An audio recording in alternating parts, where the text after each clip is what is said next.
নমস্কার বন্ধুরা, ভদ্রেশা study centre চ্যানেলে তোমাদের স্বাগতম।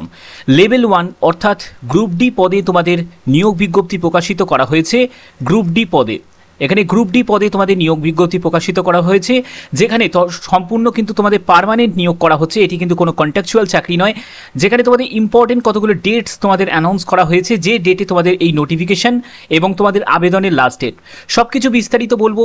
কি যোগ্যতা থেকে শুরু করে এজ থেকে শুরু করে প্রত্যেকটি তথ্য অর্থাৎ A to Z সম্পূর্ণ তথ্য তোমরা অবশ্যই এই ভিডিওর মাধ্যমে তোমরা জানতে পারবে। তো ভিডিওটাকে স্কিপ না করে কমপ্লিট দেখো, তাহলে তোমরা কমপ্লিট ইনফরমেশন পাবে। তো মূল ভিডিওতে যাওয়ার আগে প্লিজ একটাই রিকোয়েস্ট, চ্যানেলটাকে অতি অবশ্যই সাবস্ক্রাইব করে বেল আইকন অল করে রেখো এবং ভিডিওটাতে এখনই একটা লাইক করে দাও। তো চলো মূল ভিডিওতে চলে যাচ্ছি। এখানে দেখো তোমাদের date of publication of notification সেটি হচ্ছে 15ই এপ্রিল 2024 এবং তোমাদের date and time opening online filling application সেটি 16ই এপ্রিল থেকে তোমাদের শুরু হয়েছে এবং date and time the closing of online application অর্থাৎ আবেদনের শেষ তারিখ হচ্ছে 16ই মে হচ্ছে তোমাদের আবেদনের শেষ তারিখ এবং এক্সপেক্টেড ডেট অফ ট্রায়াল অর্থাৎ তোমাদের লিখিত পরীক্ষা যেটি কন্ডাক্ট হবে, যেখানে তোমাদের 10/6/2024 অর্থাৎ জুন মাসের 10 তারিখে হচ্ছে তোমাদের লিখিত পরীক্ষা কিন্তু কন্ডাক্ট হবে। এখানে দেখো তোমাদের পে ম্যাট্রিক্স যেটি দেওয়া আছে সেটি পোস্ট ওয়াইজ লেভেল 1 অর্থাৎ গ্রুপ ডির ক্ষেত্রে তোমাদের যেটা গ্রেড পে আছে 1800 টাকা গ্রেড পে, যেটা ষষ্ঠম পে কমিশন হারে কিন্তু তোমরা বেতন পেয়ে যাবে। এবং তোমরা যদি তোমরা বলো যে স্টার্টিং বেতন তোমরা কত পাবে, তো এখানে মোটামুটি যেটা ধরতে পারো সেটা হচ্ছে প্রায় 27,000 টাকা মতো তোমরা স্টার্টিংয়েই কিন্তু তোমরা বেতন কিন্তু এখানে পেয়ে যাবে। ঠিক আছে, এটা মানে ইনিশিয়াল পে এর কথা বলছি। এবং এখানে তোমাদের দেখো মিনিমাম এডুকেশন কোয়ালিফিকেশন যেটি প্রয়োজন সেটি হচ্ছে মাধ্যমিক পাস। যদি তুমি মাধ্যমিক পাস করে থাকো তাহলে কিন্তু আবেদন করতে পারবে। এখানে তোমাদের অনেকের প্রশ্ন থাকতে পারে যে স্যার আমি তো উচ্চ মাধ্যমিক পাস করেছি, আমি গ্র্যাজুয়েশন করেছি বা আমি পোস্ট গ্র্যাজুয়েশন করেছি, তো আমি কি আবেদন করতে পারি? তুমি আবেদন করতে পারবে, কিন্তু বলছে যে candidate posting higher education qualification should also upload their 12 pass graduation post graduation certificate, অর্থাৎ তার জন্য কিন্তু তোমরা আবেদন করতে পারবে। কিন্তু একটা কথা মনে রাখবে, কোনো ফেসিলিটি কিন্তু তোমরা পাবে না, যে এর জন্য যে কোনো রকম তোমরা ভাববে যে আমরা হায়ার কোয়ালিফিকেশান বলে আমরা আলাদা কোনো ফেসিলিটি পাবো, সেটা কিন্তু নয়। তো এখানে দেখো যারা যারা এখানে আবেদন করবে, আবেদন করার জন্য এখানে তোমাদের এলিজিবিলিটি ক্রাইটেরিয়া যেটা দেওয়া আছে সেটি হচ্ছে 18 থেকে 25 বছরের মধ্যে তোমার বয়স হতে হবে। তোমার বয়স যদি 18 থেকে 25 বছরের মধ্যে হয় তাহলেই কিন্তু তুমি আবেদন করতে পারবে। এটি আমি ইউআর EWS ক্যান্ডিডেটদের ক্ষেত্রে বলছি। তুমি যদি SC/ST কমিউনিটি থেকে যদি হও তাহলেও তোমার কিন্তু কোনো আপার এজ লিমিটে কোনো রিল্যাক্সেশন নেই। তুমি যদি OBC কমিউনিটি থেকে হও তাহলেও কিন্তু তোমার আপার এজ লিমিটে কোনো রিল্যাক্সেশন নেই। অর্থাৎ তোমার এখানে তুমি যে কাজটাই হও না কেন তোমার 18 থেকে 25 বছরের মধ্যেই কিন্তু তোমার বয়স হতে হবে। সেটি তুমি UR EWS OBC SC ST প্রত্যেক ক্যান্ডিডেটদের জন্যই কিন্তু একটি এই যে এজ লিমিট যেটা আছে সেই এজ লিমিটের মধ্যেই কিন্তু তোমার এজ হতে হবে। ঠিক আছে, আচ্ছা এখানে দেখো পরবর্তী যেটি বলা হচ্ছে সেটি হচ্ছে no age relaxation upper or lower shall be permissible, অর্থাৎ কোনো এজ রিল্যাক্সেশন কিন্তু এখানে নেই।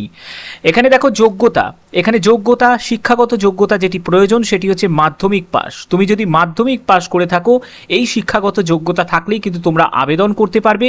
এবং এখানে দেখো মিনিমাম এডুকেশন কোয়ালিফিকেশন সেটি কিন্তু তোমাদের process the following the request education qualification on the date of notification, অর্থাৎ যে নোটিফিকেশন ডেট অর্থাৎ 15ই এপ্রিল 2024 এর মধ্যে কিন্তু তোমাদের এডুকেশন কোয়ালিফিকেশন কিন্তু কমপ্লিট হয়ে যাওয়া চাই, অর্থাৎ মাধ্যমিক পাসের সার্টিফিকেট বা মাধ্যমিক যোগ্যতা পাস আউট কিন্তু তোমার হয়ে যাওয়া চাই, তাহলেই কিন্তু তুমি আবেদন করতে পারবে। ওকে, এই যে নিয়োগটি, এই নিয়োগটি সম্পূর্ণ তোমাদের যে স্পোর্টস গাইড অ্যান্ড কোটা যেটা আছে সেই কোটাতে তোমাদের নিয়োগ করা হচ্ছে। এখানে কিন্তু বিভিন্ন তোমাদের যেটা স্পোর্টসের ক্যাটাগরি কিন্তু ভাগ করা আছে, তোমরা সেই অনুযায়ী কিন্তু তোমাদের আবেদন করতে হবে। যে কোনো একটি স্পোর্টস ক্যাটাগরি থেকে যদি তোমরা বিলং করো তাহলে অবশ্যই সেটা কিন্তু তোমাদের ন্যাশনাল বা তোমাদের স্টেট লেভেলের কিন্তু সার্টিফিকেট কিন্তু শো করতে হবে। এখানে তোমাদের দেখো মিনিমাম কোয়ালিফাইং মার্কস মানে একটা ফাইনাল মেরিট কিন্তু তোমাদের তৈরি হবে, যেটি on the basis toward the marks trial committee and recruitment committee, অর্থাৎ তোমাদের এখানে আর একটা কথা বলে রাখি, এখানে কিন্তু রিটিন বলে কিছু হবে না, তবে এখানে যেটা হবে সেটা হচ্ছে তোমাদের ট্রায়াল হবে। ঠিক আছে, এখানে ট্রায়াল হবে। এই ট্রায়ালটা কি? ট্রায়ালটা হচ্ছে স্পোর্টস ট্রায়াল। তো এই স্পোর্টস ট্রায়ালের ক্ষেত্রে তোমাদের যেটি হবে সেটি হচ্ছে 60 মার্কস কিন্তু তোমাদের মিনিমাম কোয়ালিফাইং মার্কস থাকবে। সেই 60 মার্কস কিন্তু তোমাদের মানে মার্কস কিন্তু তোমাদের তুলতে হবে, তার আপার যাদের থাকবে তারাই কিন্তু মেরিটে কিন্তু চান্স পাবে। এখানে দেখো বেতনের ব্যাপারটা কিন্তু আরও ভালোভাবে ক্লিয়ার করা আছে, যেখানে 18,000 টাকা থেকে 56,900 টাকা। তো স্টার্টিংয়ের যে বেতনটি তোমরা পাবে সেটি 27,000 টাকা মতো তোমরা স্টার্টিংয়ে বেতন পাবে। স্টার্টিং বেতন যেটা তোমরা পাবে সেটি হচ্ছে 27,000 টাকা মতো তোমরা পাবে, ঠিক আছে। এখানে পরবর্তী পর্যায়ে যেটি থাকবে সেটি হচ্ছে মেডিকেল এক্সামিনেশন হবে। এই মেডিকেল এক্সামিনেশনটা তোমরা দেখতে পাচ্ছ এখানে identify the Northern railway administration, অর্থাৎ তোমাদের এই যে সম্পূর্ণ যে মেডিকেল এক্সামিনেশনটা এটা কিন্তু কন্ডাক্ট করবে নর্দার্ন রেলওয়ের তরফ থেকে, যেহেতু এই নিয়োগ বিজ্ঞপ্তিটি প্রকাশিত করা হয়েছে, যেখানে তোমাদের মেডিকেল ফিটনেস টেস্ট হবে। তো এখানে তোমরা অনেকেই জানো যে গ্রুপ ডির ক্ষেত্রে যে মেডিকেল যেটা থাকে ক্যাটাগরিগুলো যেগুলো থাকে সেরকমই কিন্তু থাকবে, অর্থাৎ তোমরা এখানে তোমরা যেমন A2 ক্যাটাগরি মেডিকেল স্ট্যান্ডার্ড দেখতে পাবে, A3 দেখতে পাবে, তাই ঠিক আছে। তারপরে হচ্ছে তোমরা B1 ক্যাটাগরি মেডিকেল স্ট্যান্ডার্ড দেখতে পাবে, আবার C1 ক্যাটাগরি মেডিকেল স্ট্যান্ডার্ড দেখতে পারবে। এই রকম বিভিন্ন তোমরা ক্যাটাগরি ওয়াইজ কিন্তু মেডিকেল স্ট্যান্ডার্ড তোমরা দেখতে পাবে, ঠিক আছে। তো এখানে দেখো তোমাদের প্রবেশন পিরিয়ড, মানে অল ক্যান্ডিডেটদের ক্ষেত্রে কিন্তু বলা হচ্ছে যে যখন তোমরা জয়েনিং করলে তার 2 বছর কিন্তু তোমাদের প্রবেশন পিরিয়ডে থাকতে হবে। এই প্রবেশন পিরিয়ড যখন তোমার কমপ্লিট হবে তারপরে কিন্তু তোমরা চূড়ান্তভাবে কিন্তু সিলেক্ট হবে। এখানে কিন্তু সম্পূর্ণ কিন্তু বিস্তারিত এখানে দেওয়া আছে, তোমরা সেই অনুযায়ী কিন্তু দেখে নিতে পারো। এখানে দেখো তোমাদের আবেদন মূল্য কত টাকা লাগবে। যারা যারা আবেদন করবে তাদের জন্য যে আবেদন মূল্যটি লাগছে সেটি 500 টাকা মতো আবেদন মূল্য লাগছে।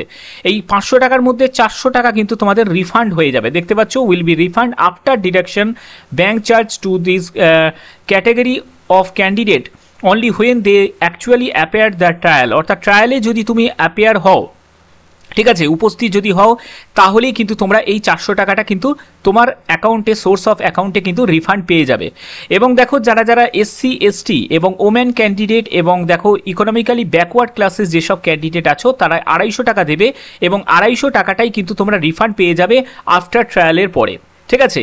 অর্থাৎ এখানে বুঝতে পারছো মেল ক্যান্ডিডেটরা যেমন আবেদন করতে পারবে, যারা ফিমেল ক্যান্ডিডেট তারাও কিন্তু আবেদন করতে পারবে। তো এখানে তোমাদের আবেদন করতে গেলে সম্পূর্ণ কিন্তু অনলাইন মোডে তোমাদের আবেদন করতে হবে। যে তোমাদের RRC যে ওয়েবসাইট আছে সেই ওয়েবসাইটের লিঙ্ক আমি ডেসক্রিপশনে দিয়ে দেবো, তোমরা সেখান থেকে ডাইরেক্ট ভিজিট করে কিন্তু আবেদন করতে পারবে। এখানে দেখো যারা যারা EBC সার্টিফিকেট যারা দেবে, EBCর ক্ষেত্রে যারা ইকোনমিক্যালি ব্যাকওয়ার্ড ক্লাসেস অর্থাৎ EBC সার্টিফিকেট যারা সাবমিট করবে তাদের ক্ষেত্রে বলা হচ্ছে 50,000 টাকা বছরে কিন্তু তাদের ইনকাম থাকতে হবে। যদি তোমার বছরে 50,000 টাকা যদি ইনকাম হয় তাহলে সেই ক্ষেত্রেই কিন্তু তোমরা EBC কিন্তু তোমরা সাবমিট করবে, অন্যথায় কিন্তু করবে না, কারণ EBCতে কোনো এক্সট্রা কিন্তু কোনো রকম ছাড় কিন্তু নেই। এখানে যারা যারা EBC সার্টিফিকেট জমা করবে তাদের অবশ্যই কিন্তু তাদের ইনকাম সার্টিফিকেট দিতে হবে। মাথায় রাখবে, ইনকাম সার্টিফিকেট যদি ভ্যালিড ইনকাম সার্টিফিকেট যদি না দাও তাহলে কিন্তু এই EBCর জন্য কিন্তু তোমাদের যে মানে যে আবেদনটা সেটা কিন্তু বাতিল হয়ে যাবে। এখানে বলাই আছে যেটা হচ্ছে অথরাইজ থেকে, ঠিক আছে, রেজিস্টার যে অথরাইজ থেকে কিন্তু সেটি ইনকাম সার্টিফিকেট কিন্তু তোমাদের সেটা ইস্যু করা কিন্তু থাকতে হবে। এখানে দেখো এখানে কিন্তু লিস্ট দেওয়া আছে, যে কোনো এটা লিস্টের মধ্যে তোমরা দেখে নাও, যেটা district magistrate and any other revenue officer, যেটা তহসিলদার লেভেল, ঠিক আছে, sitting member of parliament, Lok Sabha, BPL card, এইগুলো কিন্তু তোমাদের প্রয়োজন। ওকে, অন্যথায় কিন্তু তারা আবেদন কিন্তু করো না EBCর জন্য। তো যারা যারা গ্রুপ ডি ডাইরেক্ট রিক্রুটমেন্ট কোটার জন্য যারা যারা অপেক্ষা করছো তাদের জন্য একটি কথা বলে রাখি, তাদের কিন্তু বিজ্ঞপ্তি কিন্তু খুব শীঘ্রই কিন্তু প্রকাশিত হতে চলেছে। কারণ তোমরা অনেকেই জানো অক্টোবর মাস নাগাদ কিন্তু তোমাদের গ্রুপ ডির নোটিফিকেশান কিন্তু প্রকাশিত হতে চলেছে, যেটি হচ্ছে গ্রুপ ডি যেটা ওপেন মার্কেটে যে ফর্ম বেরোয় সেই রকম কিন্তু তোমাদের বিজ্ঞপ্তির নোটিফিকেশান কিন্তু প্রকাশিত হবে, যেখানে প্রত্যেকে কিন্তু তোমরা আবেদন করতে পারবে। এবং এখানে যোগ্যতা থেকে শুরু করে আমি বলে দিই, যোগ্যতা যেমন মাধ্যমিক থাকলেও যেমন আবেদন করা যাবে, এবং মাধ্যমিকের সঙ্গে যারা যারা ITI করেছো তারাও কিন্তু সবকটি পোস্টের জন্য আবেদন করতে পারবে, ঠিক আছে। তো আশা করি তোমরা ওই বিজ্ঞপ্তির জন্য তোমরা অপেক্ষা করছো। যারা যারা অপেক্ষা করছো তারা আর একটু পড়াশোনা ভালো করে করো, কারণ তোমরা জানো কম্পিটিশান যেহেতু হাই হবে, তো কারণ ভ্যাকেন্সি কম থাকবে, কম্পিটিশান হাই হবে। এই কম্পিটিশানে তোমাদের নিজেকে জায়গা তৈরি করে নিতে গেলে অবশ্যই কিন্তু ভালো পারফর্ম করতে হবে। তো এর জন্য তোমাদের প্রস্তুতির ওপর কিন্তু ফোকাস করতে হবে। আর এই যে বিজ্ঞপ্তি, এই বিজ্ঞপ্তি তোমাদের স্পোর্টস ক্যাটাগরির ক্ষেত্রে। তো এই স্পোর্টস ক্যাটাগরির যাদের যোগ্যতা আছে, অনেকে আমাকে মেল করেছিলে যে স্যার আমার এই স্পোর্টস ক্যাটাগরি কিন্তু আমার কোয়ালিফিকেশান আছে, আমাদের যদি কোনো বিজ্ঞপ্তি বেরোয় অবশ্যই কিন্তু আপনি জানাবেন। তো আমার যেরকমভাবে তোমরা আমাকে ইনফর্ম করো বা যেরকমভাবে তোমরা বলো যে স্যার এই রকম বিজ্ঞপ্তি থাকলে আপনি জানাবেন, বা যেরকম সেটা আমি কমেন্টে রিড করে দেখতে পাই, বা অনেক সময় হয় যে তোমরা আমাকে মেল করো, পার্সোনালি মেল করো। তো সেক্ষেত্রে যেরকমই ইনফরমেশান থাকে আমি সেরকমই কিন্তু তোমাদের কাছে প্রোভাইড করে থাকি, প্রতিনিয়ত প্রতিদিন কিন্তু প্রোভাইড করে থাকি। তো আশা করি তোমাদের ভিডিওটার মাধ্যমে তোমাদের সম্পূর্ণ বিস্তারিতভাবে আমি বুঝিয়ে দিয়েছি। আবেদন করার জন্য লিঙ্ক আমি ডেসক্রিপশানে দিয়ে দেবো, তোমরা সেখান থেকে কিন্তু সম্পূর্ণ অনলাইন মোডে কিন্তু তোমরা আবেদন করতে পারবে। তো যদি ভিডিওটা ভালো লাগে অতি অবশ্যই ভিডিওটাতে একটি লাইক করবে, চ্যানেলটাকে সাবস্ক্রাইব করে বেল আইকন অল করে রাখবে। তো এখনের মতো এটুকুই, টাটা।